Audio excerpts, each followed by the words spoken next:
Good? You ready to go? Ready to roll this? All right. What's up, guys? Welcome back to the Do channel.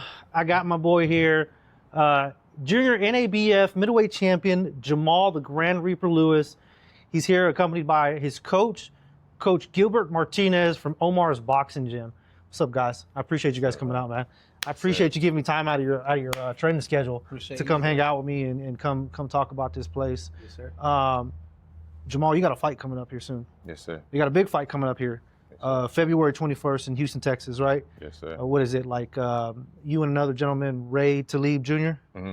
Okay. I want to talk about that, right? Like I want to get to that, but I think that there's a lot of stuff that I want to cover before we get to that end of the story, right? Okay. Like I want to know, I want people to understand who you are and where you come from, right? Because you didn't just wake up one day and get 3 belts. Yeah. You know, you didn't wake up one day and then next thing you know, you're getting a sponsorship from Zaragoza boxing equipment, right? Like that never happened, right? Like I heard that there was a lot of trials and tribulation that you had to go through, and this is not your first gym.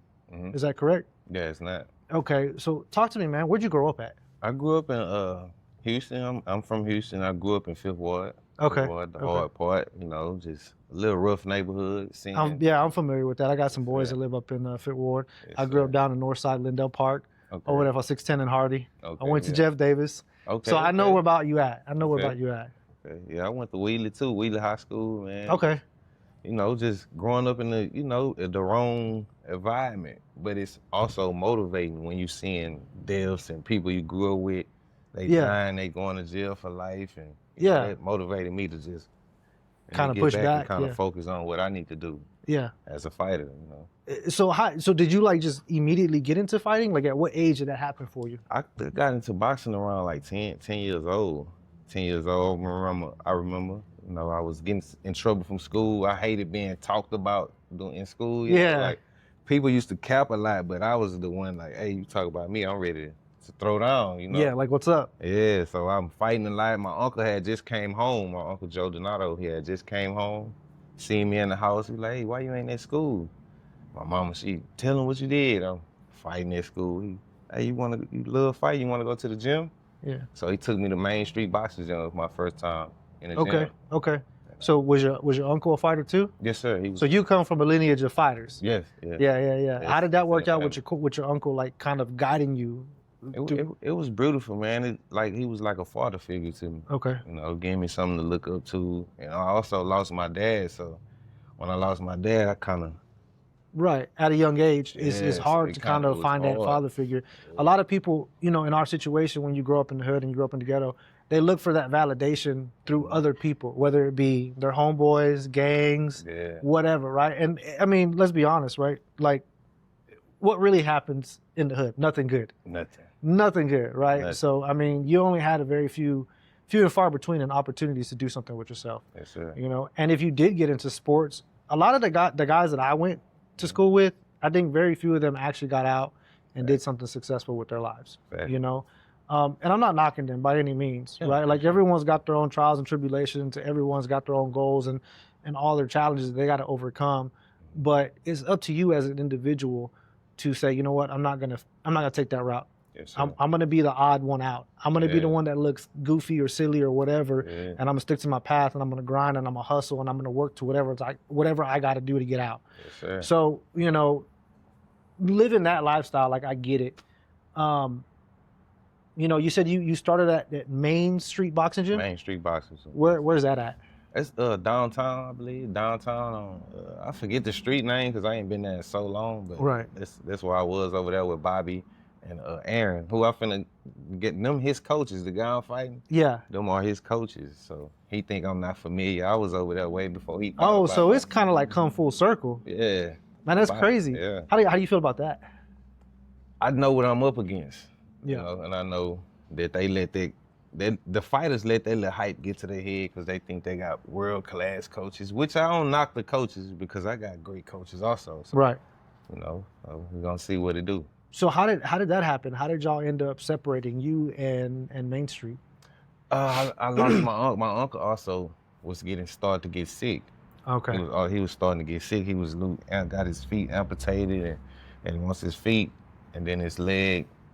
You know, so he kind of started losing the love for because he going through stuff. Right. So I kind of fell back off of that gym. I just started maneuvering as a youngin', you know what I'm saying? But, you know, when I was that age, I was in it, but then I'm playing football, I'm playing basketball, so I'm kind of bouncing around. I'm into music. So you're not into one specific thing. You're kind of separating all your talents and your time into different things. I'm jumping around, but I love boxing. Yeah. I never just let it go out the window until I graduated high school. And a lot of people don't know this. I stopped boxing for like 12 years. 12 years? 10 to 12 years. That's a long time to take off, right? So like, I got into boxing, I think, I want to say like maybe 3-4 years ago, right? I started out with a gym in Magnolia. And it was great for me starting out, right? Sure. And I was a little hot-headed, and you know, I had already had a pre-existing injury going into Golden Gloves. And first round, I tore my bicep. First round, I tore my bicep. First round, I already knew. I already knew going into it because, you know, again, in sparring, a lot of stuff can happen. Yes, sir. Right? Yes, sir. I got injured, I think, like the first month in training camp. Whoa. And so then whenever I went into the fight, I was already hot-headed and just kind of, you know, feeling myself, hyping myself up. Like, no, I could do this. I could do this. This is a Rocky movie, right? This is, you know, I'm the hero. I can come out on top. No. Yeah. And it ended up pushing me back, right? I took off, I think, a whole year before I could even lift 5 pounds. Because I couldn't even curl 5-10 pounds, right? I remember trying to work out and I'm like trying to lift the weights, right? So even taking that time off, I felt like I fell so far behind. But you're talking about 12 years, man. That is like, I mean, some fighters start at the age of 12 and then they continue to go on. And they just keep going. And they keep going. What did that do for you? Like mentally, like what is that? Like, hey man, I'm out 12 years. I'm going back to the gym. Like, what does that do for you mentally? I look at it as like a gift and a curse. Like, I feel like a lot of fighters that come up that long taking all them shots, you know? Yeah. So I kind of look at it like, man, I think I preserved myself. Right. But I also lost time too, you know? Right. But I also I also steered the wrong way. You know, I picked up bad habits. I'm hanging, I'm in the streets hanging. I'm smoking cigarettes, I'm popping pills, I'm smoking weed. You doing everything that you could possibly do to just kill your body. I'm thugging. Like, I'm really outside. I'm like really thugging. I ain't hurting nobody, but I'm really thugging. Yeah. You know? So I just, but it was always here. Like, Jamal, your career going by, bro. I'm in the trap. I'm sitting at my friend's house. I'm watching games. We're getting 2K19, then 2K20, then 2K20. I'm steady sitting here. Like, I'm like, man, my life just flying by. I could be doing something productive. Yes, and they not motivate me. They want me to be here. Yeah. That's why I say pick the right friends. You got to know who you're hanging around. Right. Got to know who you're hanging around. And you know what? They changed up on you real quick, too, because I had a couple of really good friends of mine who changed up on me real quick because I decided to get into whatever profession, you know, and kind of do my thing. And it's like, oh, well, you're not down for me no more, or you're not this. I remember one time I was talking to one of my boys, and at the time, he was just about to have his kid. And he was like, hey, we're going to go to the club. And I said, man, your girl's pregnant. She's mad. Like, I don't really think we should be going to the club. Thanks. He's like,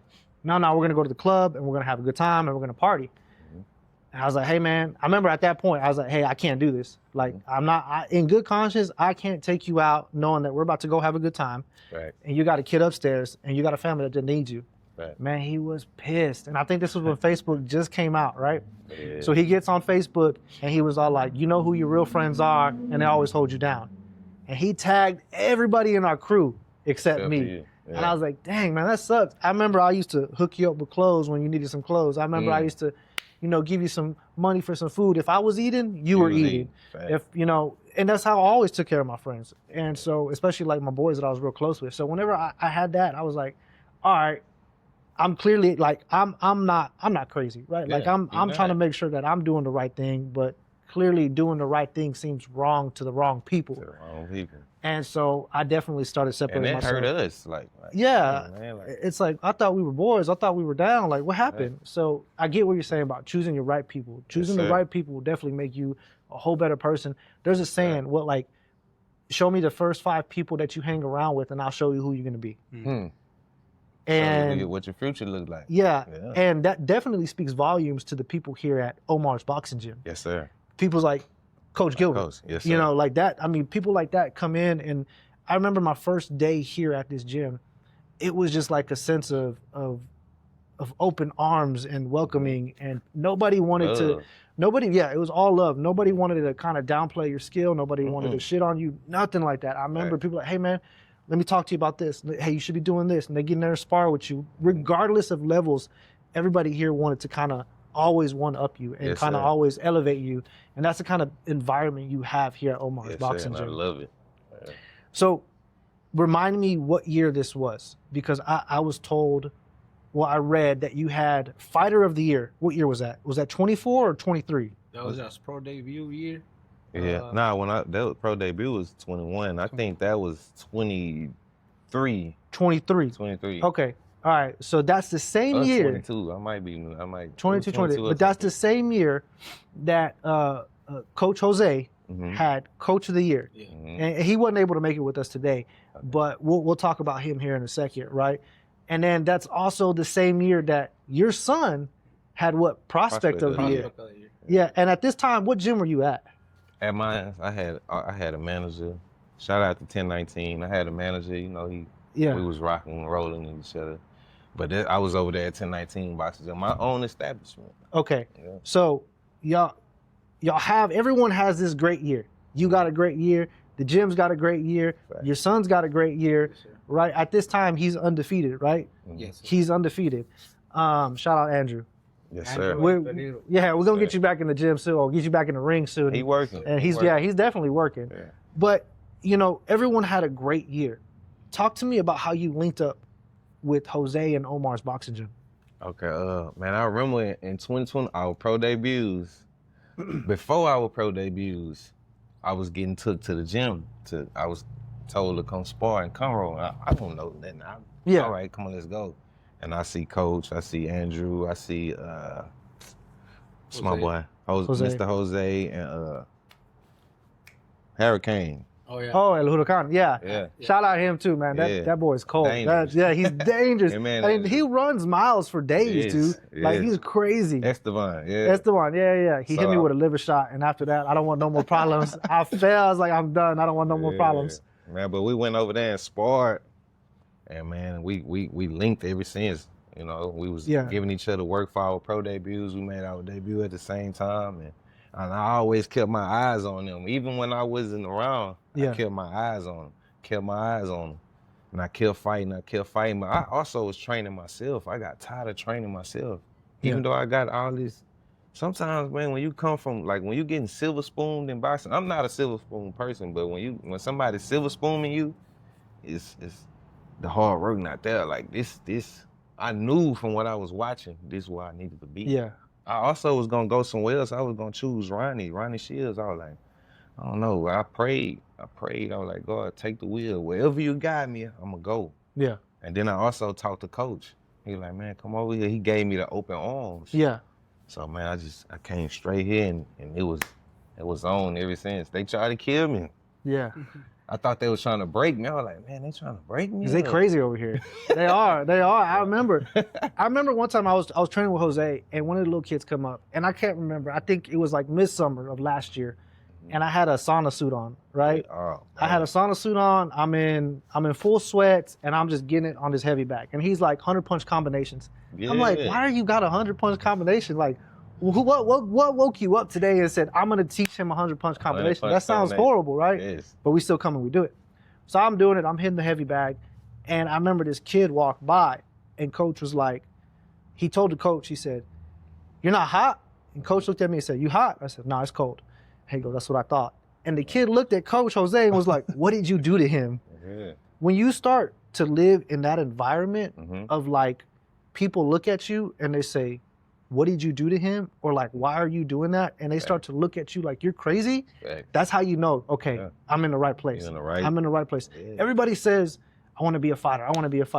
Oh, I see UFC. Oh, I see boxing. I see Terrence Crawford. I see Canelo. I see Gervonta Davis. I see Ryan Garcia. I see all these guys, right? They see it. And I could do that. How many times have you seen with your boys, they're drinking beers and they're like, that ain't nothing. Get up, get up. And it's like, bro, you want to be a fighter, right? Yeah. Let's go out to the deep end of the waters. Let's go out to the deep end of the waters and let's see how long you can swim. When you get to that point, that's when the swimming starts. And I think people don't realize like the mentality of a fighter that you have to have is you have to be comfortable with being completely uncomfortable. Yes, sir. Yes, sir. I mean, correct me if I'm wrong, Coach. I mean, you've coached how many fighters now? Oh, man. He was my 4th professional fighter. Okay. And amateurs, well, right now we're working between 15 and 20 fighters. 15 and 20 fighters, amateurs, right? And they all have potential. Oh, yes. They all have potential. Like, you as a coach, like, what are you looking for in a professional? Like, hey, how do you look at someone and say, hey, man, I know that kid's got it? I mean, what I'm looking for, of course, I see the talent, right? Right. But what I'm looking for is their hard work, you know? People that show up here every day to train is the people that wants it, man. You know, if you there's a lot of times I see potential on kids, you know, even not only kids, you know, whatever age. I tell them, hey, you got something really special. Whatever I saw in my son, whatever I saw in him since I met him, you know, I see that, and I know God gave me a gift of seeing stuff like that, you know. So, but if you constantly, hey, where you at? Come on, where you at? No, I mean, you gotta show your coach that you want it. You know? So, like I'm saying, you know, people that come here every day and put in their work, those are the kids that you want to work with. You know. Yeah. I mean, a lot of the times, you know, they get a lot of problems. They can't pay the monthly fee. You know, but we're one of the best teams in Conroe and the cheapest gym in Conroe.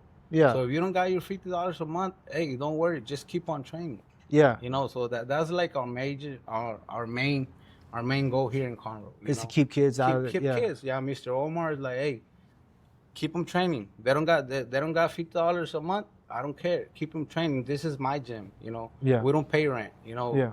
Thank God he created this gym. You know, and you know, we here. You know, yeah, and even in the last, I think I've been here like 2 years now. Even in the last year, like it has grown massively. You got gym equipment, you got floor mats, you got more speed bags, you got more heavy bags, and it's just constantly adding and adding. And it's just like little by little, it all adds up. It's basically the team that Mr. Omar put together. You know, it's not only him. You know, it's a lot of people putting in their work. Mr. Richard, J.R. Richard, his dad. You know, they help us build this gym. Yeah. You know, like it's a big family, man. So, absolutely. You know, so yeah, like if we have a gym that we don't have to be expecting like, hey, if they don't pay our fee, if they don't pay the fee, we're gonna close. No, we don't worry about none of that. We just keep the gym open. Right. Every day, you know. Every day. I tell the guys, even if I'm not here, like even if we're not here, y'all come and train. You know, like the gym is open 24/7 for y'all to come. Our classes starts from 5 p.m. to 10 p.m. But it's a lot of time, like summer school, you know, hey, coach, can I come at 12 at noon and train? Yeah, come. Yeah. You know, just be out of the streets, be in the gym. And it's not just kids, too. Correct me if I'm wrong. You've actually helped transform some people's lives, like people who have been overweight for an extended period of time. Yeah, because, I mean, when me and my son started 8 years ago, well, Andrew was 260 pounds. I was literally almost 400 pounds, bro. So wow, boxing saved our lives, bro. Like healthy. Yeah. You know? If I wouldn't have started this, I'd probably be dead already. You said Andrew was 260 at one point. Yes, sir. And he was 260 at one point, and he fought at 155. 168. 168. Yeah, okay, sir. That's a massive weight cut. That is a massive weight cut. So us doing that, losing the weight, you know, like. Hey, like a lot of people started seeing that, you know, and whenever I see kids that are overweight, I was overweight since I stopped, you know, the sports when I was younger. Yeah. Started getting a lot of problems, depression, gaining weight, you know. So I don't want to see them these like young kids. Yeah, I mean, they got enough to deal with already, right? Like. Growing up now today is completely different than where you grew up, I grew up, and you grew up, right? Like that's completely different. They got to worry about social media. They got to worry about the internet, people bullying each other. Like how many kids now, unfortunately, commit suicide, and it's like over bullying, over dumb stuff, you know? I mean, unfortunately, my dad was a boxer, so even though I was a big kid, if they bully me, you know. Yeah. I knew what's up. Yeah. So we're gonna handle some business. Business, you know. So yeah, man. So yeah, we just, you know, helping people change their lives. You know, I have a teacher from Huntsville. You know, he came to me at 380 pounds. Yeah. And I showed him, I'm like, look, bro, I was 380 pounds some years ago. If I can do it, bro, you can do it. Right. And he's younger. He was young. He's younger than me. Yeah. You know, so he started, like you can start working now. You can get on a diet and everything. But if you don't got somebody behind you, pushing you, you know, giving you the drive, you know, a lot of times you don't work. It's like with me right now, bro. I'm 260 right now. I want to lose more weight. But hey, sometimes I don't have that drive in myself. Yeah. You know, but I think about it. I'm like, hey, I do this with all my fighters. Like, why can't you get up and go run? You know? Like, why can't you do it to yourself? But a lot of times, bro, you just need somebody right there behind you. You know? Behind you, and eventually you can reach your goals. You know. But you need somebody with you, bro. And the main thing you need, the main guy, is the man upstairs. Bro. Absolutely. Number one. Number one. Having a coach with that mindset, you know, coming from the gym that you did, what does that do for you as a fighter? It boosts my confidence through the roof. You know what I'm saying? My coach making sure I'm running, he running with me. Right. You know, if I'm doing certain workouts, he doing them with me, you know. Do you feel at some point in time that whether it be in your camp or whether you being here at the gym, does that pressure get to you? Like being in camp? Just like, I mean, because essentially you're the number one fighter in the gym right now, right? You're the champion. You hold all 3 belts, right? Like you're the one making a name for yourself right now. So everyone's looking at you, whether you realize it or not, as, hey man, that's the number one guy right now. Like, right, I want to be like him. So you're everybody else's motivation. In a room full of people who look to you for motivation, right? Like, do you feel like that pressure ever gets to you? Yeah, because you got to hold it. You got to maintain it. You know? You can't let this go. You know, you're right, because you got to maintain that standards. So you got to come in here, you got to keep working. When you come in here, you can't slack. You got to work. You got to show them that, hey, even though I'm tired of, if I don't want to work, that's our thing. Even when you don't want to work, you got to work. You got to work, I tell them all the time, like, if you think we killed you to get those belts, man, just imagine what we're going to do to keep them. Imagine what we're going to do to keep it. You know, it's not easy to get up there, but to stay up there, that's the challenge. That's the challenge. Like, you know, and like the fight we up against, you know, we up against a world-class team, and we ready to show February 21st what this team's gonna do, you know. Like, you know, I've been over there, you know, main gym. I took my boy to spar plenty times. So in those sparring sessions, I'm like, hey, I got my guys sparring with these guys, you know. I can be up there. So we know some things. Yeah, we know some things. We went and worked. You know, his opponent, we gave him good work out there with Huracan, you know? So, you know, so I like, hey, now that they gave us that chance, hey, thank God, because this team is what it needs. You know, our goal is way beyond beating Ray Talib, you know? Our goal is up here. You know? But beating that team is gonna give us that confidence, that boost is gonna put you up there. Do you think even though, since, you know, you won the belt, you won the championship, do you feel like you've gone kind of as the underdog now? Like, do you think that they look at you like, oh, he's easy work, or, you know, he's the underdog? No, we got this. Do you feel like they're kind of like, like they overlooking me? Like, I always get that. Like, when I was undefeated. I'm still unbeaten at 160, but when I was undefeated, these guys was not trying to fight. Like, I'm calling Ray out. I'm calling these guys out. 2023, because you've been calling Ray out for a minute, from what I've been told. I'm trying to get these fights. They not responding. They saying they doing anything. They ducking and hiding. You know? But when I took the few losses, the lessons at 68, while I was being lazy, not having the right team around me, just going through life, and you know, we don't make excuses in boxing. But I moved up, and that wasn't for me, you know? Now I'm with the right team. I'm making my weight. And now these guys, I guess they comfortable now. So you could say they comfortable. Oh, he took a law, I can go fight him now. Right. Now they just coming. They coming. Now all of a sudden there's like blood in the water and they're the sharks. Yeah. And that's exactly what I told him. Like, and I love it. I'm like, look, Jamal, when we first started, I'm like, look, you coming off of losses, you know. Mm-hmm.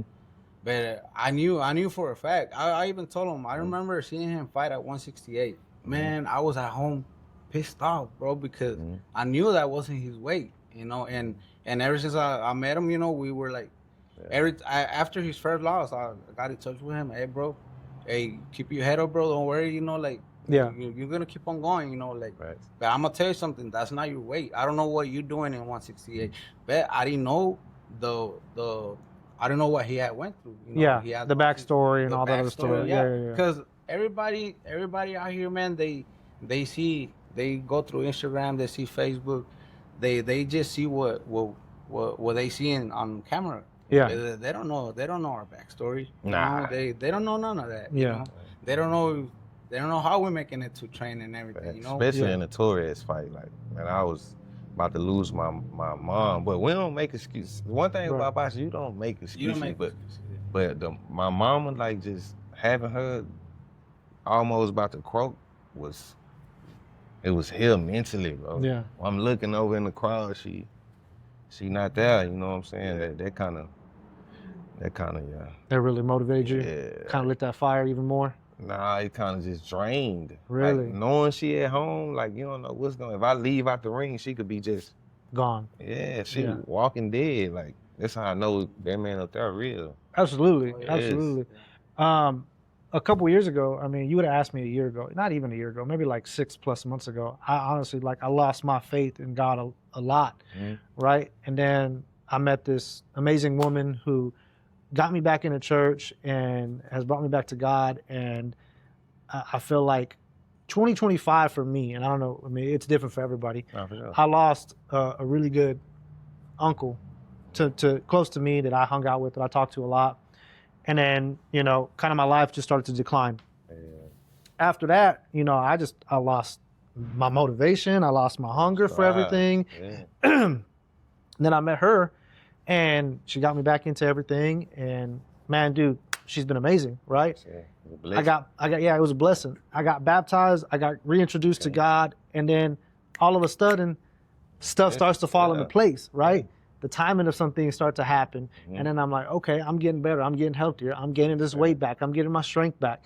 And then here comes the last thing. Okay, now I'm getting that itch again to go back to the boxing gym. Yes, sir. Now I'm getting that itch to do this. I left. I was probably like the early of 2025. I stopped coming. Yeah. I stopped coming for like more than half the year. I finally came back to the gym 2-3 days before New Year's. Okay. Oh yeah, you fresh back. And I was like, I was getting it. And I've been working with Andrew. I've been hitting the bag. I've been doing other stuff. And I'm like, okay, I'm feeling it. I'm getting it back. I'm getting it back. So when you say that, you know, that man up above is number one, I 100% believe that. And I think that there's definitely something to say about a fighter who walks with God. Yes, sir. Oh, yeah. Yes, sir. And not just a fighter, but his coach and everybody else in between. Yes, I think sir. that's a huge thing for us because essentially we're modern day warriors. Yes, sir. Right? You're going into battle, right? The closest thing you have to armor is a groin and a mouthpiece and some boxing gloves, right? But you're going in there knowing like, hey, I could potentially not come out the same. Yeah. I could potentially hurt my opponent, which, you know, that's not something as... Yeah, you don't going want with that. Nah. Yeah, you know, I know people say all the time, oh, I'm killed to be killed. But like ultimately in the grand scheme of things, like anytime that I spar with anybody or anytime that I was going to go fight somebody, I was like, I don't want to hurt this person. Like this person may got kids. You know, the guy that I lost to at Golden Gloves, when I met him, he was with his kids. And one of the coolest dudes ever, right? And I'm like, man, I don't want to hurt this guy. Like, I don't want to get hurt. I got 2 daughters. He's got little kids. Like, nobody wants to see that. Everybody wants to elevate everybody. But, you know, definitely people who walk with God, knowing that, hey, he's got us in anything that we do, I think that's a powerful thing. Yes, sir. That's definitely an advantage for you. I don't know Ray. I don't know what his beliefs are. I'm not even going to act like I know his beliefs, right? But the only thing that I can say is, man, I hope that he comes out of the fight. Oh yeah, both of us. I pray for that all the time. Yeah, me and my opponent, we make it back. Respectfully, I hope he loses. Oh yeah, you know, but no hoping we absolutely. It's going to be an easy night for you. But again, respectfully to anybody, any fighters who are on that card, respectfully, I hope that God takes care of them and that they get the end of the night safely. Yes, sir. As safely as they possibly can. Yes, let's talk about the fight, man. Yeah. February 21st, Houston, Texas, you and Ray, right? This is what he wants. Yeah. That's what he wants. Yeah. He wishing. He hoping, dreaming. He's falling asleep right now thinking he's his. Yeah. What does that do for you, knowing that this is your first title defense, right? Mm-hmm. Okay, what does that do for you? Like knowing, okay, this is the first one. I'm still the underdog. I got to go in there and I got to make a statement. Yeah, every time. Like, it's never like I got to keep making these cats believers, and I love they thrive. Like I love it. Me being on the good side, I probably wouldn't have that fighter that I got now. Like me being over there and everybody over here, I like seeing the faces drop. Yeah. I like knocking these dudes out. I like hurting these dudes in front of their people. You know what I'm saying? And sending them back home. Like, okay, that was cute. Try again. Yeah. Yeah. I love Who's next? Yeah, who's next? And I just love that fire that they give me, man. Yeah. They just steady pouring fuel on it. What do you think that Ray's biggest problem is going to be that night? He got to deal with the Reaper. Got to deal with the Reaper. You already see, Ray doing a lot of scared tactics if people really don't understand it. But he doing a lot of scared tactics, talking too much. You already said I'm tough, so you hit like a child. Yeah. So I'm just gonna walk you down and punish you, bro. Like, toughness is only gonna get you so far in boxing. Mm-hmm. We all know that. Right, 100%. But you need that too, though. You also need it. Yeah. I'm just coming to punish him, bro. Like, what do you think? You think he actually believes the stuff that's coming out of his mouth? Yeah. Or do you think he's put on the show?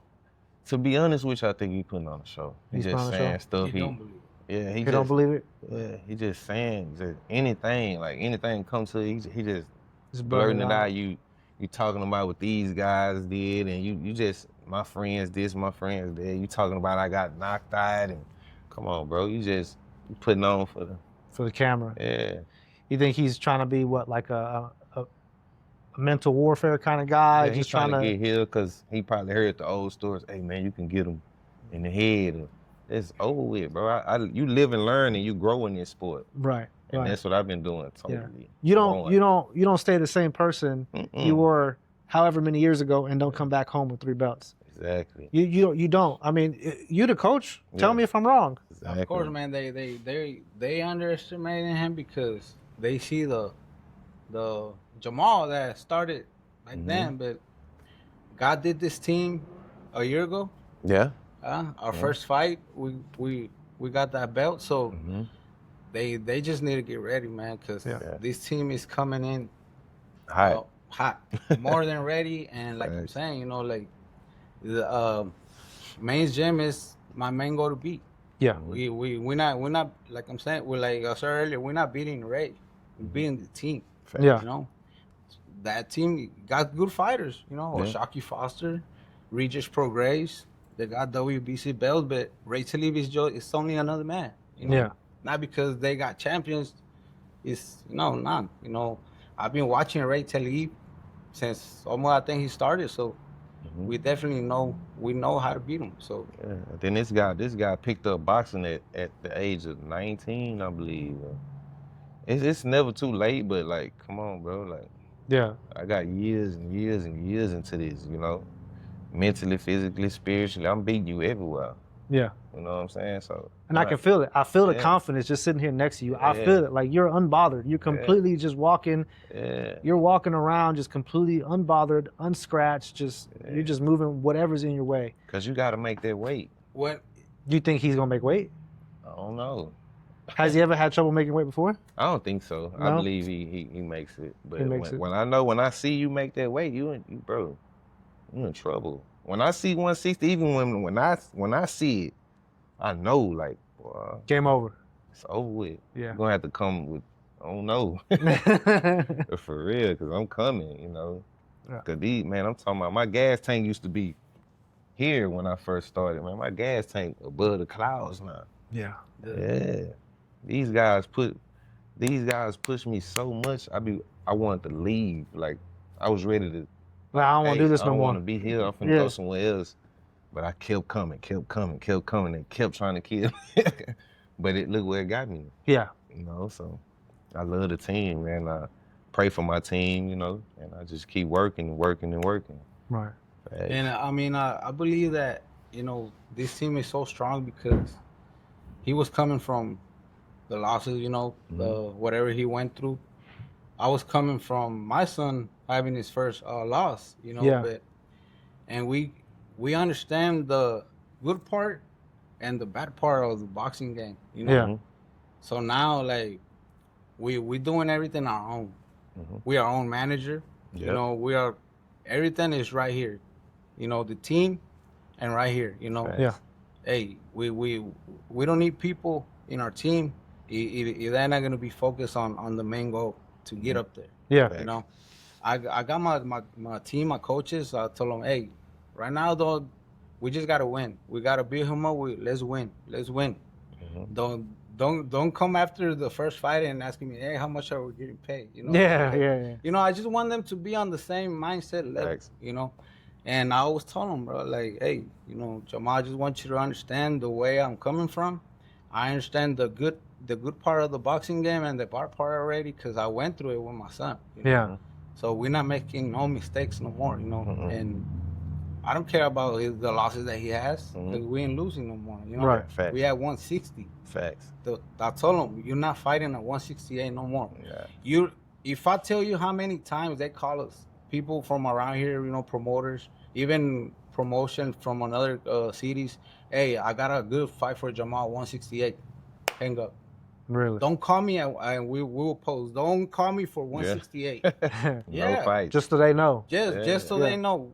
Nah, they will call me, bro. Hey, why? Maybe because they wanna throw him up there and you know, end his career maybe. You know? You know, but I mean, we just pray every day. We ask God, hey, send us the right path, open the right doors, and we're gonna be by you, and we're gonna keep on working. You know, and like you know, I told him, let's start working. Don't worry about getting a fight right now. 2 weeks later, he comes to me, hey coach, I got a fight. What did I tell you? Don't worry about getting a fight right now. Let's worry about dropping this weight. Yeah. You know, and then finally Morales' fight came. He's like, hey coach, look. There's enough time to make 160 for this fight. What do you think? Let's get it. So yeah, we searched up more. We saw Morales. I'm like, hey, let's do it, man. It's a win. Thanks. You know, he probably didn't believe me at that time, right? Hey, it's a win, but you know, me and Jose got together. You know, because Jose is like whenever he calls me, hey coach, this and that. Okay, hold on, bro. Let me run through it with the team. Yeah. Hey Jose, what do you think? This and that. Yeah, let's do it. You know, let's do it. So it's not only one decision, 2 decisions. No, it's the whole team. Yeah. So, and Jose's got fighter experience. Oh man. Right. Like for the people who don't know, Jose's got fighter experience. I know a lot of people know Salvador Sanchez. Yeah. Great legend from Mexico. Right. Well, Jose Cabrera was on the sidelines with him. Right. Training. Right. They did over. He told me he lost count after 1,000 some sparring sessions. Yeah. Yeah. You know? Jose Cabrera is our main guy right here, man. He's like our number one. The dude's a living legend. Legitimately. Yes, you remember a year ago, I brought a buddy right from Florida. Oh, yeah? Remember? And he used to do boxing in the military. He's an older guy now. He's probably like in his 50s or 60s. Okay. We told him about Jose. He's like, that's Salvador Sanchez's boy, blah, blah, blah. And like, yeah. He was geeking out, man. He was like, can I take a picture? Can I do this? Yeah. He wanted to talk. And then Jose asked about him not too long ago. And I still keep in touch with him. But Jose's got a name for himself. Oh, yes, for sir. people who know boxing, Jose's got a name for himself. And when me and my son started, you know, 8 years ago, and I met Jose at Fearless Boxing Gym. Yeah. Shout out Fearless Boxing Gym. I met him, and I'm Mexican. Jose's Mexican, so I go. I met him, and he's like, hey, I used to do this. I'm from Mexico. Blah blah blah. So when I seen that he had history with Salvador Sanchez, yeah, I told my son, hey, right here, bro. That's the guy. This is where he's at. I come from a boxing family too, but unfortunately, I didn't have that opportunity to fight because, Mexican dads, hey, you're gonna go work. Yeah, I gotta go work. As soon as I dropped out of school, hey, work, pay bills, and get the money. I love my dad because now I do a living because of that, right? Right. But I mean, he was a fighter in Mexico, so I wanted to do it here. So I wanted to do it so bad, and then my son got into the gym and we started, and then he started dropping weight and he's like, hey, you gotta lose weight, Dad, So I started losing the weight. I started getting in the ring, sparring, I'm like, okay, let's give it a shot while coaching my son. Yeah. Everything just started because of my son, me and him. But then other fighters started, hey, coach, can you coach me? I'm like, well, yeah, come on, just helping them, And I was 9 years ago, bro, I wasn't even thinking I'll be sitting here right now with Jamal, junior middleweight champion. It was just, but I had the love for the sport since I was little. I understand the game because, like I'm saying, we were already in it. Right. With him, like I tell him, it's not our first rodeo, bro. We already know what we're up against. Yeah. When you start in this pro level, you don't know what you're up against. They can sweet talk you, hey, come on. Fight here, fight for us. But when they see something that they don't like, they just toss you away. Yeah. So it's a cold game. It's a cold game. It is. Dirty it is. cutthroat game. Yeah. Everyone's trying to make a buck. That's the main reason my son only did 9 amateur fights, bro. Because it's a dirty game since the amateurs. Oh yeah. Yeah. And it's hard. I mean, I've gone to some amateur fights and I've seen some stuff, and I'm like, shouldn't have won that fight. Yeah. I was like, because that person paid their dues or whatever the case may be. I'm like, it's a dog-eat-dog road out there. And Jose Cabrera, like, why you got your son fighting an amateur? He got talent he fights way better than other pros out here already. Mm-hmm. Yeah. Let's throw him in there. Let's put him in there. Facts. So it's been a great run. So, he's fixing it. He's working already. He's fixing to get back. But, now, right here. Yeah. 26 is going to be a great year for Omar's boxing gym. It's going to be a great year for you. It's going to be one for Andrew, and then your other son too, Israel. Dude, Israel. I've sparred him a couple times, and that boy does not know how to control his power. He gets in it, and then he just starts going for the fences. He's just with him, man. He's natural. Yeah. He's powerful. 140, 5'6", my height, but he hits like a tank, man. Sure. I can't tell you how many shots I've taken, body shots or face shots, and I'm like, it's like walking into a brick wall. And I'm like, damn, man, this hurts. I got all my boys in boxing. My son Manny, he don't compete or nothing, but if I call that boy, hey, come and spar, champ. He'll come. He'll come. Not training, just, hey, come. Manny went on a weight journey too, man. I seen pictures of Manny. I was like, whoa. Yeah, really? Manny was, his highest weight was 330. Oh, no kidding. Now he's 175. No shit. That's crazy. Yeah, so, he's... That's why I know this gym will save your life, man. Yeah, 100%. 100%. And it's funny because, like, people talk about gyms in the traditional sense of lifting weights and that sort of thing, right? I came here the other day and they were trying to do pull-ups. And they some of the guys couldn't do pull-ups. And I was like, well, let me get up there and let me do some pull-ups. And so I started doing like 12, 15 pull-ups. And they're like, easy. Showing off. Just making it look easy. And they're like, man, you're in great shape. And I'm like, man, none of this muscle is going to do anything for me in a fight. Absolutely zero. I don't care how much weight you lift. Oh, yeah. It serves absolutely no purpose in the fight. None whatsoever. I mean, what's in here right here. Yeah. I mean, it's crazy, and so this is a great gym to be at. This is a great environment to have. There's great people to be around. Champ, I've taken up a lot of your time. Coach, I've taken up a lot of your time. I don't want to keep y'all anymore. I'm going to ask you 2 things. First thing from both of y'all, what do y'all have to say to your opponent and to your opponent's team? to my opponent, Yeah. just be ready to back up everything you said, bro, and come fully prepared. I don't want to hear no excuses. And to the team, I got nothing but respect for Bobby and Aaron, but we coming to win, and we ain't laying down. Coach, you got any words? Well, to the team, Mr. Bobby, Aaron, my biggest respects. Yeah, top level, but we're coming. Omar's Boxing Gym is the next team that is going to be in that level. 2026, Texas. Y'all been put on notice. Omar's Boxing Gym is coming for it all. Last thing I'm going to ask you, champ. Let's leave it on a high note, right? A few words of encouragement for any kid struggling, for any upcoming fighter, or just a kid just trying to get through on a day-to-day life. Man, my thing is just pick the right friends. You know, make sure you're hanging around great friends, those who doing something, those who inspire you to keep going, to leave the streets alone. Don't pick up bad habits in the streets. Stay focused. Make sure you got that right team, you know. Keep spiritually, keep God first, you know what I'm saying? Make sure you keep pushing, thriving. Don't let nobody tell you, hey man, you can't do this, you can't do that. Just keep thriving. To any fighters out there, to the up-and-coming fighters, always do your film studying, always do your running. Never, what I can say, never complain. Just get up and go get it, man, and motivate yourself and just keep thriving, champ.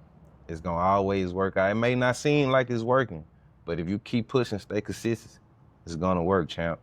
For sure, for sure. Oh, yeah. Champ, I appreciate you. Yes, Thank you sir. so much. Yes, Good luck, sir. baby. Yes, sir. I can't wait to see you walk out. Yes, Number sir. one, on top, Coach. So. Thank you so much. Yes, sir. It was a pleasure having you guys. We'll see you on the next episode.